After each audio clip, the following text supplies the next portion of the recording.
Most video games don't last. You play them for a few months, maybe a year, and then you move on. Something new comes out. Something louder. Something maybe a bit shinier. But Counter-Strike doesn't really let you move on. Even when you stop playing, it stays with you. And if you've ever queued one more game at 2 a.m., even though you told yourself you're done for the night, you already know what I mean. This is how Counter-Strike became Immortal. What's interesting is that Counter-Strike was never supposed to be this big. It didn't start as a massive studio project. It wasn't carefully marketed or planned out. It started as a mod. Something you downloaded because a friend told you about it. No trailers, no hype. You just installed it, and suddenly you were hooked. And then something happened that felt strange. At first, you died. And you didn't respond. You just watched. At the time, it felt kinda unfair. Almost uncomfortable. But looking back, that single decision changed everything.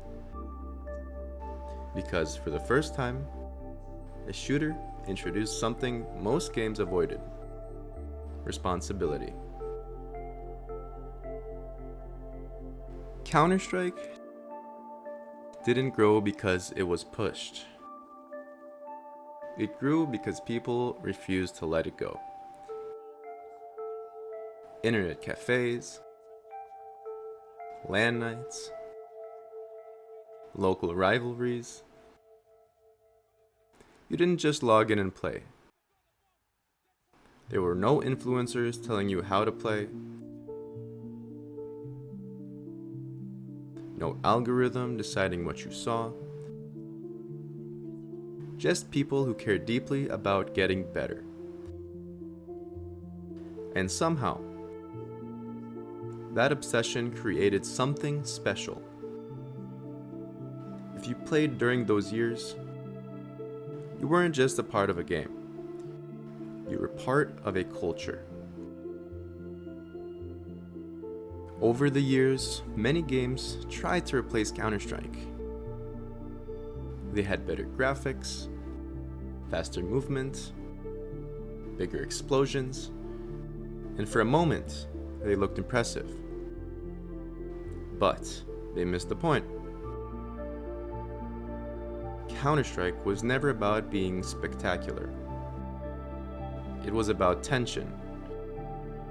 That moment when the bomb is ticking, your hands tighten on the mouse, no music telling you how to feel, no abilities to save you, just one flash, one bullet,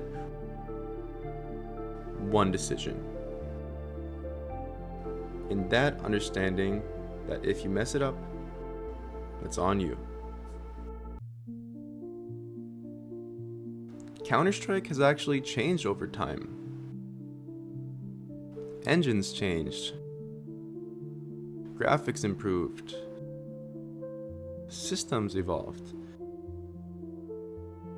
But the core never moved. Aim still mattered. Positioning still mattered. Decision-making still mattered. That's why new players struggle.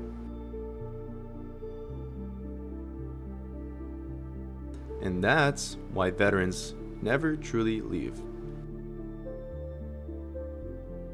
The game doesn't chase you. You chase it.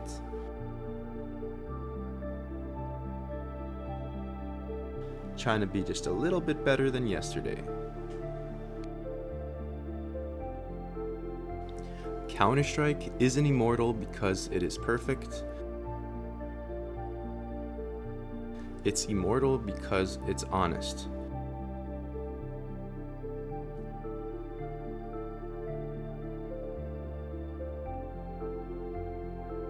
If you were good, you knew it. And if you weren't, the game made sure that you knew that too. But instead of pushing people away, that honestly pulled them in. And as long as players want a game that tells them the truth,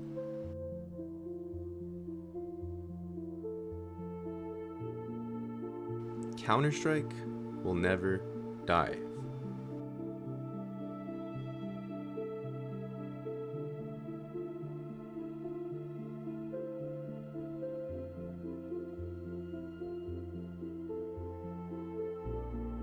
More Counter-Strike stories coming soon.